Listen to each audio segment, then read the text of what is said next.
Débat Hollande-Sarkozy hier soir. Les militants toulousains étaient devant leur écran. Vie nocturne, les terrasses de Saint-Pierre, autorisées jusqu'à 2 h du matin. Les riverains réagissent. Et enfin, musique classique demain soir avec la Philharmonie de Toulouse.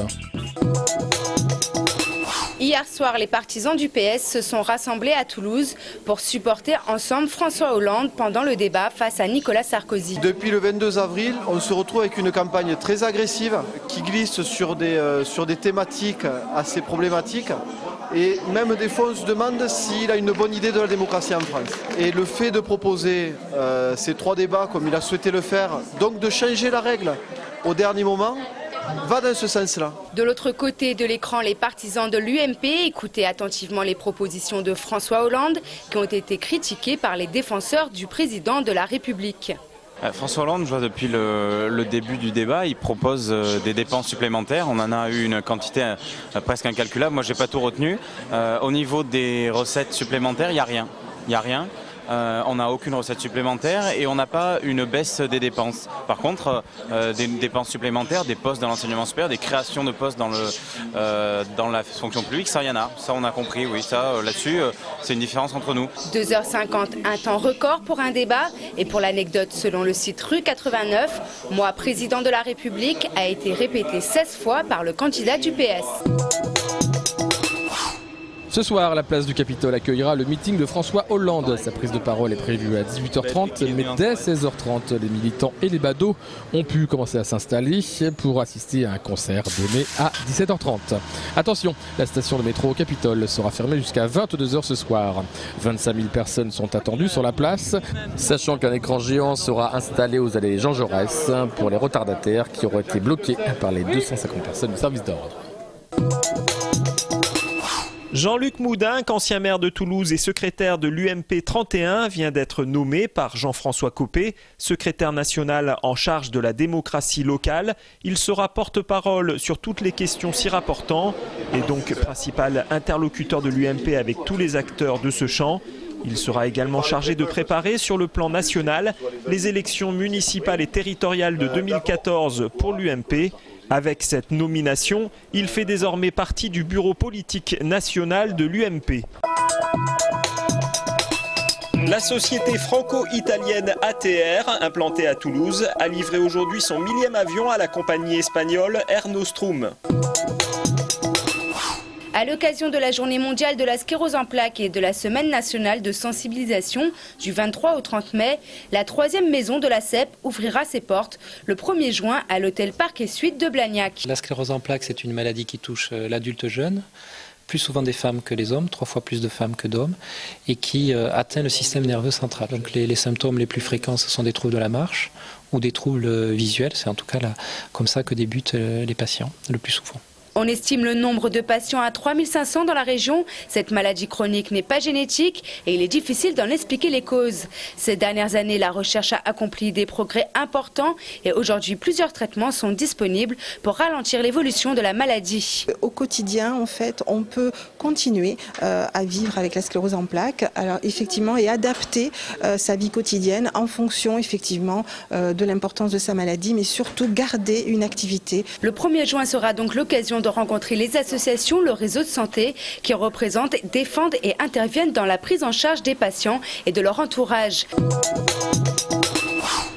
L'argent doit rentrer dans le monde scolaire. L'école sera enfin dirigée par les deniers de la classe.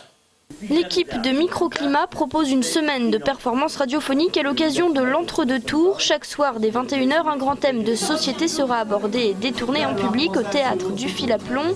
Hier, la soirée était dédiée à l'éducation avec laquelle les humoristes, chanteurs et comédiens n'ont pas été tendres. L'objectif étant de parler de politique autrement. On propose vraiment aux gens de partager le résultat avec nous. Cette soirée commence à 19 h 30, donc il y aura un décompte, on verra le visage du nouveau président apparaître. Et à nous de réagir avec la réalité de ce qui se passera. On ne prétend pas faire de la politique dans le sens politicien du terme, on en fait au sens citoyen, au sens social. C'est l'échange qui est important. Et le comédien Timbre-Poste a pour sa part déjà organisé un petit subterfuge. J'ai l'intention d'appeler mon cousin dimanche vers 17h, 18h, afin de connaître le résultat. Mais j'ai le droit, parce que j'ai le droit d'avoir un cousin en Belgique. Mais je me le garderai pour moi jusqu'à 20h. J'essaierai de ne pas manifester ma joie ou ma déception. Et au bout de 5 images, un petit trader en chocolat avec son petit parachute doré.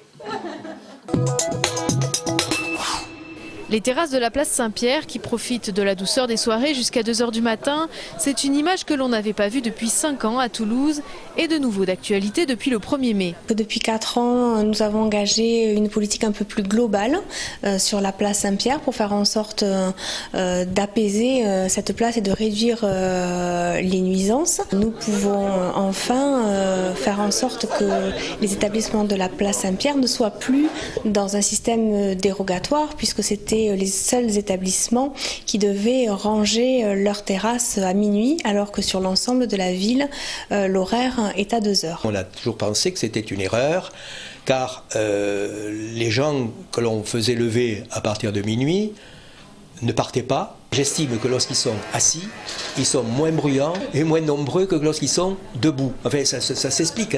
Cafetiers et riverains se défendent de lutter les uns contre les autres, mais la décision municipale ne fait pas que des heureux. On ne comprend pas la position des bistrots. Ils ont un bistrot pour 50 personnes, ils veulent en servir 150. Donc c'est là où ça m'a plu. Par rapport à ça, que d'une part, les cafés ne reçoivent que la clientèle qui est possible de recevoir dans les établissements, en fonction de leur place, des sanitaires et tout ça. Ça, c'est ce qu'on a dit à la mairie. Et ensuite, que s'il y a des troubles à l'ordre public, les forces publiques fassent leur travail. Il y a des lois, il y a des règles, il faut respecter. Après 18 mois de négociations, les cafetiers ont obtenu gain de cause. La mairie se donne 6 mois pour tester ces nouveaux horaires.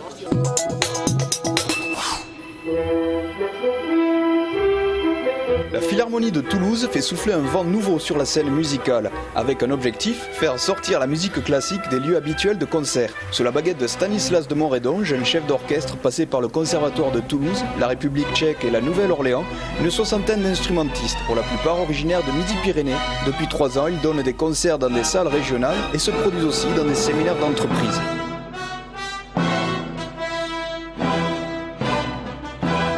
De Dvorak à Rossini en passant par Tchaïkovski et Mozart, le répertoire est certes classique, mais pour Stanislas de Montredon, la musique doit surtout être accessible à tous. Ce que je cherche à faire, c'est d'aller apporter la musique là où elle va peu, c'est-à-dire dans les petites villes, dans les endroits où il n'y a pas peu de musique classique. Et surtout, ce qui est intéressant, ce que je cherche vraiment à faire, c'est à faire venir les enfants au général, par exemple aux répétitions générales, à tout ça. Je trouve ça extrêmement important au niveau de l'éducation, parce que ce sont bien évidemment c'est le public de demain. La Philharmonie de Toulouse, un orchestre à découvrir vendredi à Bruguière, salle du Bas-Scala pour le Requiem de Mozart, avec la participation de l'ensemble vocal Unité.